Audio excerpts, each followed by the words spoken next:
एक देश एक कानून coming soon. Uniform civil code monsoon सत्र में समान नागरिक संहिता को लेकर विपक्षियों का रोना धोना हुआ शुरू। बाबा ने संभाली कमान। समान नागरिक संहिता की क्यों हो रही चर्चा, संविधान इस पर क्या कहता है, इसके लागू होने से क्या होगा, जाने सब कुछ। वो कहते हैं ना कि घर बसा नहीं और भिखारी पहले ही भीख मांगने आ गए। देश में विपक्षी दलों की हालत भी इस समय कुछ ऐसी ही हो चुकी है। समान नागरिक संहिता को लेकर कमेटी ने सुझाव मांगा ही था कि विपक्ष ने अभी से गला फाड़ना शुरू कर दिया।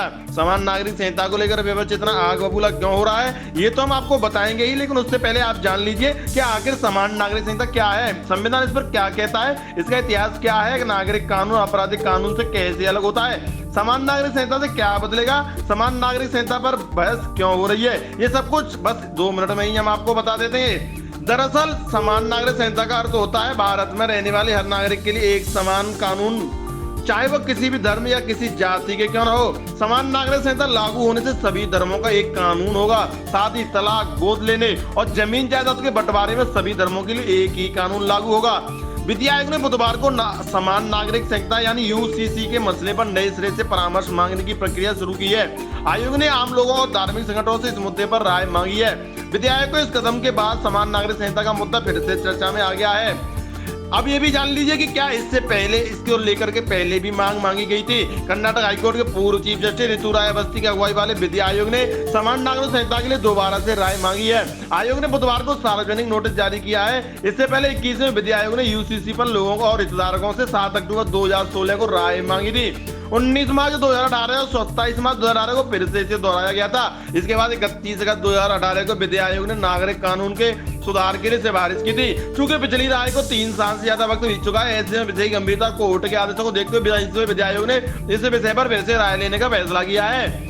अब हम आपको ये बताते हैं समान नागरिक संहिता क्या होता है। समान नागरिक संहिता का अर्थ होता है भारत में रहने वाले हर नागरिक के लिए एक समान कानून होना, चाहे वह किसी भी धर्म या जाति का क्यों ना हो। समान नागरिक संहिता लागू होने से सभी धर्मों का एक कानून होगा। साथ ही तलाक, गोद लेने और जमीन जायदाद के बंटवारे के सभी धर्मों के लिए एक ही कानून लागू होगा। यह मुद्दा कई दशकों से राजनीतिक बहस के केंद्र का रहा है। यूसीसी केंद्र की मौजूदा सत्ताधारी भाजपा के लिए जनसंघ के जमाने से प्राथमिकता वाला एजेंडा रहा है। भाजपा सत्ता में आने पर यूसीसी को लागू करने का वादा करने वाली पहली पार्टी थी और यह मुद्दा उसके 2019 के लोकसभा चुनाव घोषणा पत्र का भी हिस्सा था। देश के संविधान के अनुच्छेद 44 के समान नागरिक संहिता से लेकर प्रावधान है। इसमें कहा गया है कि राज्य इसे लागू कर सकता है। इसका उद्देश्य धर्म के आधार पर किसी भी वर्ग विशेष के साथ होने वाले भेदभाव या पक्षपात को खत्म करना और देश भर में विधिक सांस्कृतिक समूहों के बीच सामंजस्य स्थापित करना था। संविधान निर्माता डॉक्टर बी.आर. अम्बेडकर ने कहा था कि यूसीसी जरूरी है, लेकिन फिलहाल ये स्वैच्छिक रहना चाहिए। संविधान के मसौदे अनुच्छेद 35 को भारत के संविधान के भाग 4 में अनुच्छेद 44 के रूप में राज्य नीति के निर्देशक सिद्धांतों के हिस्से के रूप में जोड़ा गया था।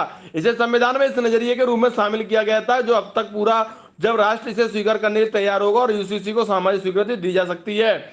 राव समिति की रिपोर्ट का प्रारूप बी.आर. अम्बेडकर की अध्यक्षता वाली चयन समिति को सौंपा गया था। यह प्रारूप 1951 के संविधान को अपनाने के बाद चर्चा के लिए आया था। चर्चा के बीच इस हिंदू कोड बिल समाप्त हो गया और 1952 में दोबारा प्रस्तुत किया गया। बिल को 1956 में हिंदू उत्तराधिकार अधिनियम के रूप में अपनाया गया ताकि हिंदू, बौद्धों, जैनियों, सिखों के बीच वसीयत या उत्तराधिकार से संबंधित कानून को संशोधित और संहिताबद्ध किया जा सके। अधिनियम ने हिंदू व्यक्तिगत कानूनों में सुधार किया और महिलाओं को अधिक संपत्ति अधिकार और मालिकाना हक दिया। इसने महिलाओं को उनके पिता की संपत्ति के अधिकार के बारे में भी बताया था। यूसीसी लागू होने पर हिंदू कोड बिल, शरीयत कानून, विशेष विवाह अधिनियम जैसे कानूनों को जगह लेगा। समान नागरिक कानून तब सभी नागरिकों पर लागू होगा चाहे उनका धर्म कुछ भी हो। इसके समर्थकों का तर्क है कि लैंगिक समानता को बढ़ावा देने, धर्म के आधार पर भेदभाव को कम करने और कानूनी प्रणाली को सरल बनाने में मदद करेगा। वहीं दूसरी ओर विरोधियों का कहना है कि धार्मिक स्वतंत्रता का उल्लंघन करेगा और व्यक्तिगत कानूनों का प्रत्येक धर्म समुदाय से विवेक पर छोड़ देना चाहिए। Bureau report, TNF today.